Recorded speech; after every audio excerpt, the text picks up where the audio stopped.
Hey everybody, this is Jason Shaddock with Premier Guitar, and we're back for another gear spotlight. And today we're with Dinesh from Gibson, and we are going to walk through the long-awaited and newly released line of Maestro pedals. So how are you, Dinesh? Jason, how's it going? I'm doing great, man. Pleasure to be here. We're super stoked to be a part of this with you guys. Hey, and you guys are camped out in the Gibson garage there in Nashville, huh? Oh man, good times over here. We're actually in the this is the ER Entertainment Relations showroom, right in the back of the garage. So it's good times. So why don't before we dive into the specific pedals, why don't you kind of give people who might not be familiar a little bit of overview of the history of Gibson and Maestro? Absolutely.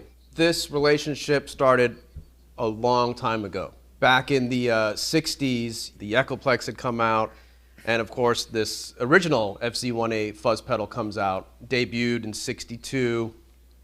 People were using it on a slew of recordings, a lot of, anything from spaghetti western stuff to, even TV-themed, shows that were out at the time. And so the brand had existed. Probably, one of the first brands to come out with some sort of stomp box unit.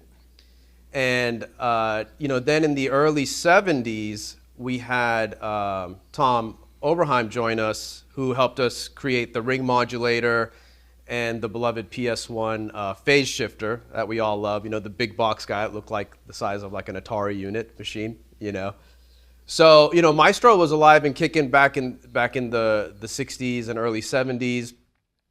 And from that time, we decided to kind of look at this at a way of like, let's resurrect the brand that kind of started it all, And so there was definitely a lot of history there. There's definitely a lot of stuff there on the vintage market that you could see. It's played a role as far as fuzz and phasers go, throughout history, and of course the Echoplex, which is huge. A bunch of people have used that we know and love. Cool. Well, let's start walking down kind of the line there next to you, and let's start with the one right next to you, that delay. Tell us a little bit about that one. Yeah, absolutely. So the delay unit is a very simple, straightforward analog delay. Features a bucket brigade, circuitry, so you get the warm repeats with a little bit of the lo-fi-ness to it. And the cool thing about this is each one of the pedals, there's two functions going on. So just with the delay alone, you've got the option with going modulation on or off for just the repeats. Yep. So you can kind of mimic a little bit of that tape warble and like wow and flutter that's associated with an old tape echo machine kind of thing, And internally, if you open up the pedal, you've got two tweakable little parameters. There's two little trim pots inside. One will be controlling the speed of the modulation, and then the other one can control the width or the depth of modulation. So it can really be fine-tuned. A lot of times with these type of analog delays, I know you kind of just have to set it and forget it, but we thought we'd want to give you the option to kind of tweak out a little bit more on them. So you think you get up to about 600 milliseconds of delay time. And it's a real just great set it and forget it kind of thing. In some of the demo videos we did, does a great slapback, medium delay, and it does the cool little freak out thing when you start, messing with the time knob, That's essential for analog delays. Absolutely, absolutely. Right now, I've got a little bit more of a longer, more spacious delay set up. Let's check it out.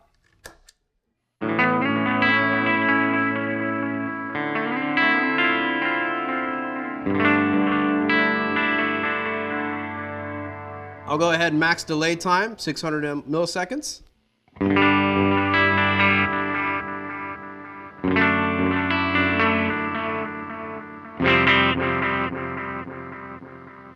And now let's introduce some of the modulation on.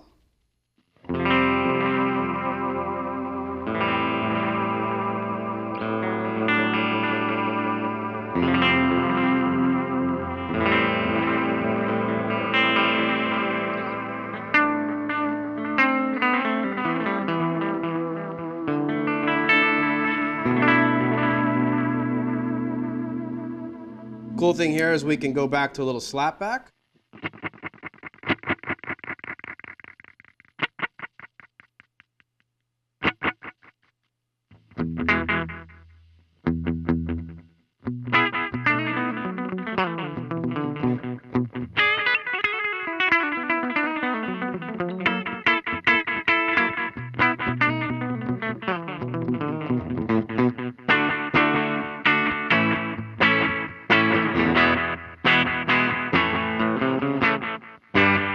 And then something super long with a lot of sustain.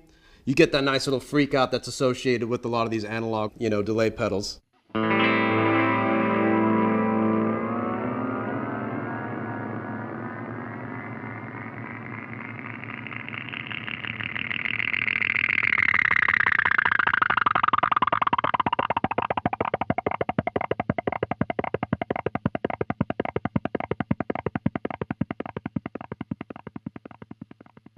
All right. Next up, we have the chorus pedal. Yep. Chorus, one of my favorites. So weird too. It's like chorus has made a huge comeback in the guitar world, right? Like there was a moment there where like after the 80s, it was like kind of like we don't talk about it anymore until of course the 90s come out and the seasick thing happens, and then it's kind of back on the scene. The cool thing about this chorus, also bucket brigade. So you've got warm analog circuitry. No weird kind of tinniness to high end or any type of shrillness or anything like that. This guy's, I think, is going to be a secret weapon for a lot of people. Gets you really good chorus tones, but the real secret on how this thing shines is there's a lot of rotary options and voicings that could be done with this. I don't know if you guys have experimented with this, but in earth mode, you've got things where it's like you get your chorus, you get a little bit of that 80s kind of vibe, rack chorus thingy, but then as you go into the other modes, you can really beef up the rotary and like almost pushing vibrato and trem territories, you know? And the cool thing about this guy is internally we give you a tweaking knob, so when you're in the orbit mode, the tweaking capability, that trim pot actually introduces more of that rotary / trem voicing into the chorus setting. So in earth mode, you're straight up chorus vibes and then some sort of vibrato kind of thing happening. And then in the orbit mode, that's where you kind of can kick it up to that rotary territory. So Got it. in the past, a lot of players have always tried to emulate the rotary thing using a chorus pedal. And there's a couple out there that have done it, legendary status. I've seen John Scofield do it before, yeah. Yeah, and guys like Michael Landau, of course, that are like, using like the Blue Hippo and the Arion and that kind of thing, And then one thing I was doing is I did a little deep dive with the guys in R&D on some of this stuff, before we met, just because I was like, we touched on some things. I just want to go a little deeper with some of these. And the tone, or actually the mix knob, I want to point out here, from 0 to noon, you're getting the dry signal and then introducing the wet effect, right? Now, as you start to go past noon, what's cool about this chorus is there's a slight increase in volume that we wanted to throw in there as the effect gets wetter. As you know, the more effect, you're losing the dry. Sometimes the guitar can get a little buried. Yeah. Especially with for example, sometimes with Univibe. Univibes or anything like that, where the more you add, you're kind of blanketing the attack and the original signal. So with that slight volume increase that happens on the mix, you can have your depth, which gets increased, and now you've got a little bit of bump, so you can kind of stand out the mix a little bit more. Gotcha. Yep. Right now, I've got a pretty traditional tone set up.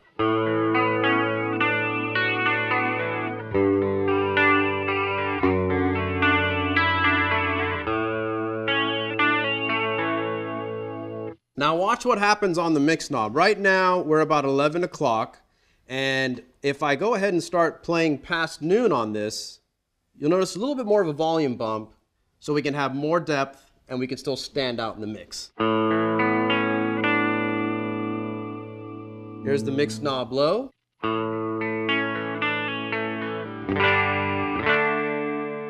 And then as I increase,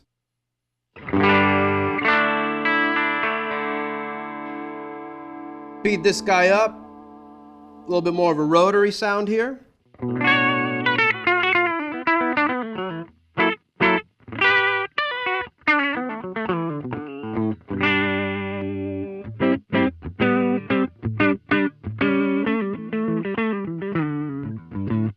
Now, as I go into orbit mode, that's when things really start cooking up. We're going to get a little bit more tremolo. We're going to get a little bit more of that rotary, slight vibrato.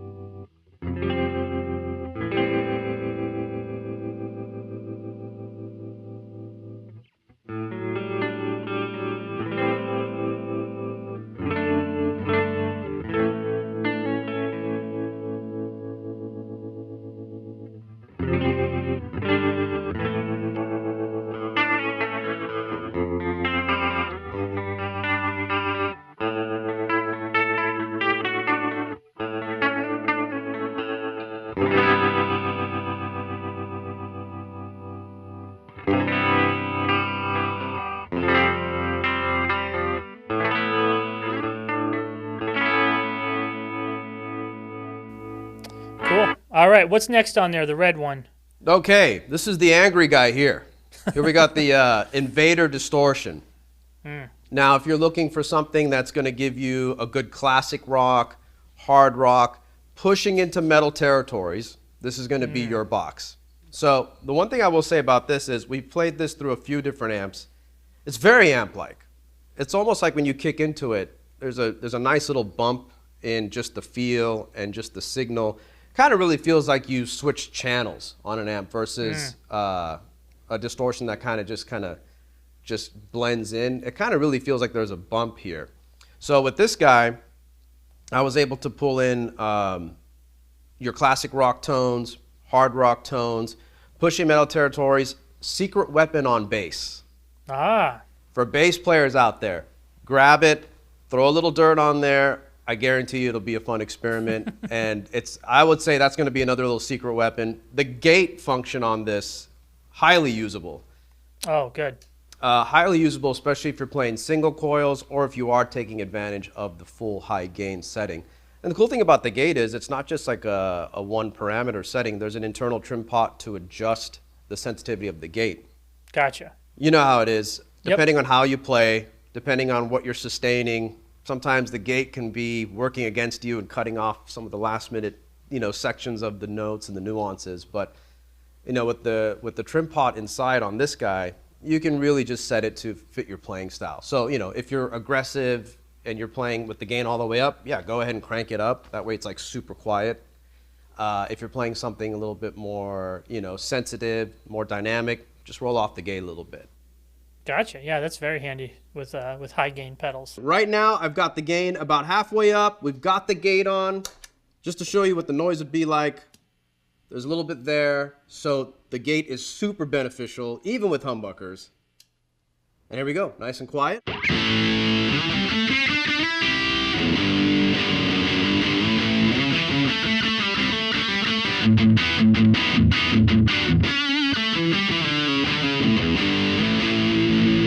Tons of gain on tap. I'm a little, probably about halfway here, so I'll go ahead and push a little bit further.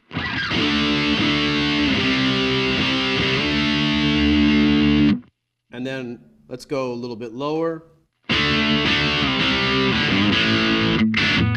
That's a great little classic rock tone right there. I've got the gain low enough, so a lot of range on the saturation.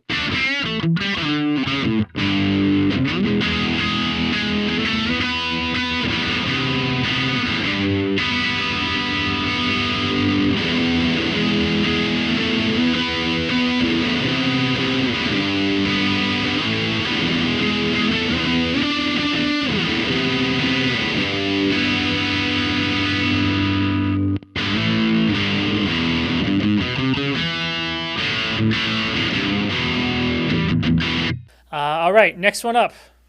Next one up, Ranger overdrive. Now, a lot of people ask about this, what's it based off? Is it this or is it that? It's like, man, I got to tell you, after speaking with the guys in R&D, and even in my own personal experience with the Ranger, it's its own thing. It's its own thing. It was quick to dial in. On the low setting, it's got the clean blend in there.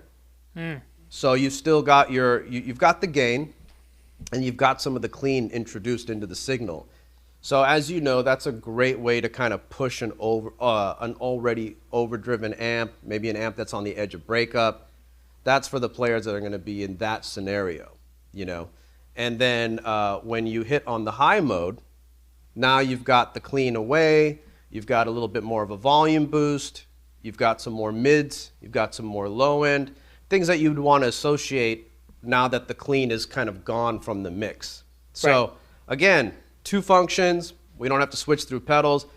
I'm a pedal stacker myself, so I've got to kind of do the slightly clean and the more overdriven signals, you know, and I've got two there just in case something changes.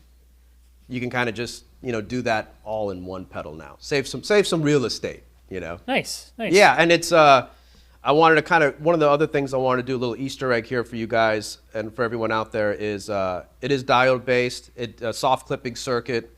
And the cool thing is going from high to low mode, it does switch between different sets of diodes, which I thought was pretty impressive. So we're not doing, you know, the simple, okay, it's diodes and it's just going through a different, you know, resistor or capacitor to change tones, right? Like we're actually getting 2 different circuits inside this one pedal.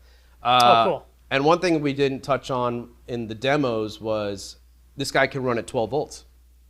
Okay. So more headroom. Yeah, a little more headroom, a little bit more beef. So everything else is 9 volt, but the Ranger definitely, you can, you know, if you want, you could squeeze it up to 12.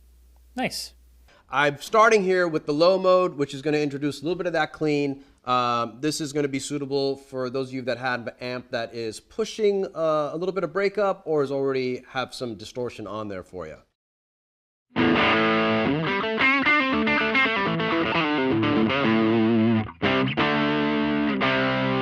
And then now over to the high mode.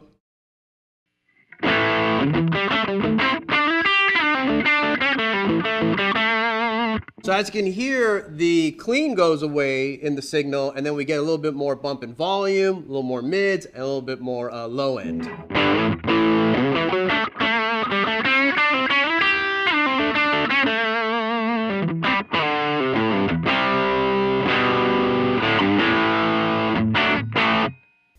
All right, rounding it out, the yellow one on the end there. Absolutely.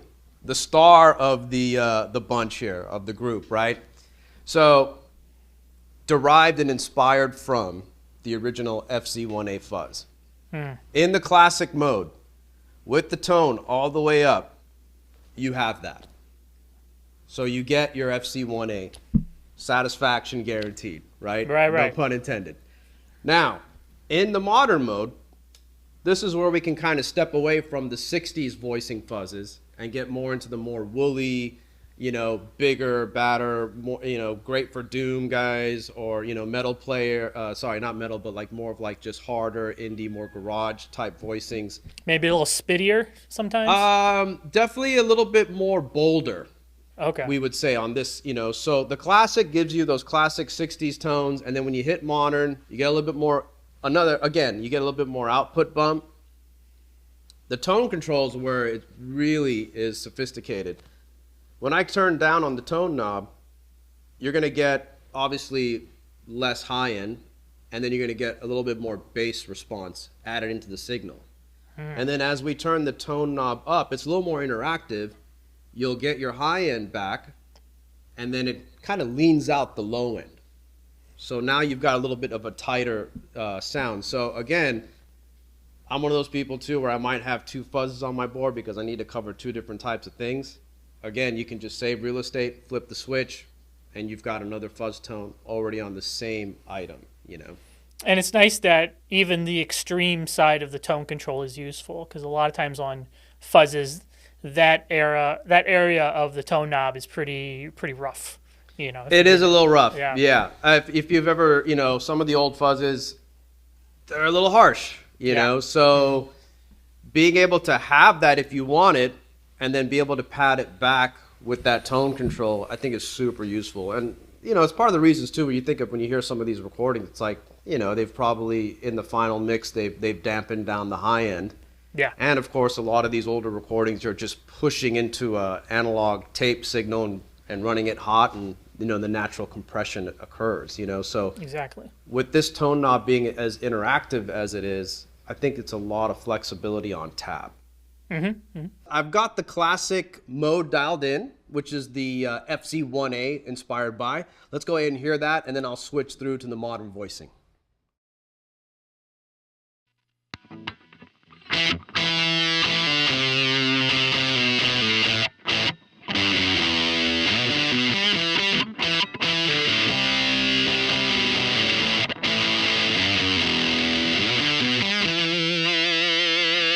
All right, now over to the modern voicing. We'll hear a little bit more output, some more bass, and a little bit more mids, a little more punch.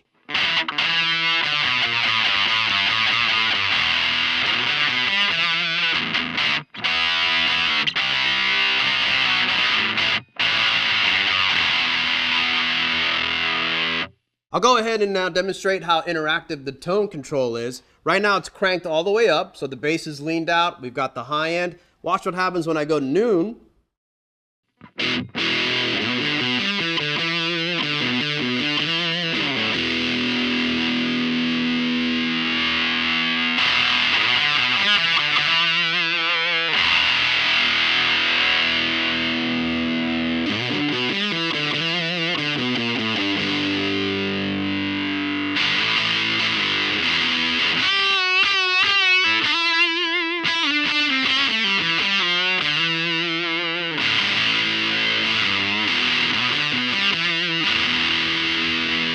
And then I'll go ahead and bring some of the attack back.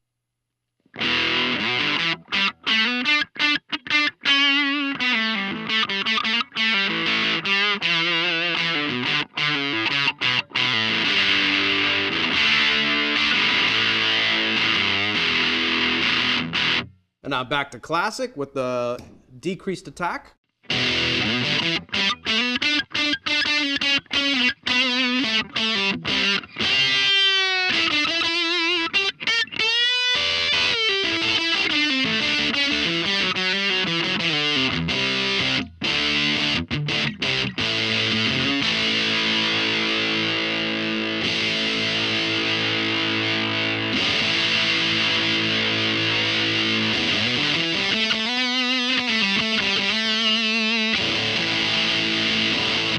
So Dinesh, all of these 5 anyway, are out now in stores, and they're pretty affordable. Tell us a little about the price. Absolutely.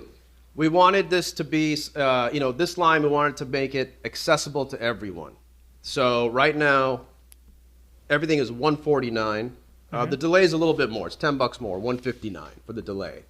So the main thing is, if you look at, it's all analog circuitry. We wanted to make sure the quality was there, the price point was there, and the size. Yeah. They're spaced out on this board, but I've got 2 loose ones here, Jason, and it's like, man, that on a pedal board, it's a pretty tight fit. It's really nice. And with top-mounted jacks. Top-mounted jacks, super huge, and Yeah. you're keeping your coveted real estate, and they're super pedal board friendly. And I think our main focus was, let's resurrect this brand. Let's bring this out to everyone. At least one of these effects are going to be used by any player. So that's why we decided to come out with this particular batch of effects as well. All the main food groups are represented. Just in case, just in case, if you need to get chorus in your diet, or if it needs to be a little bit of overdrive, Yeah. So I have to ask, Dinesh, will there be more Maestro pedals? That's a great question. And I can give you an answer on that. There definitely will be lots of great stuff in the pipeline. This is the first of many things to come. Maestro's, we look at it as a very evergreen brand, and we look at it as something that's going to be constantly evolving. I can definitely tell you that we're going to make sure that more of these guys have companions to be played with, and I think we're definitely going to be touching on some of the more classic inspired designs. So that way, some of the pedal geeks like you and myself will also be satisfied, as well as all the new players that we want to bring into the brand and create the brand awareness for everyone. Great. Well, Dinesh, thank you so much, man, for spending the time with us. Absolutely. It was my pleasure, and we're so grateful and thankful to be a part of this, and super stoked.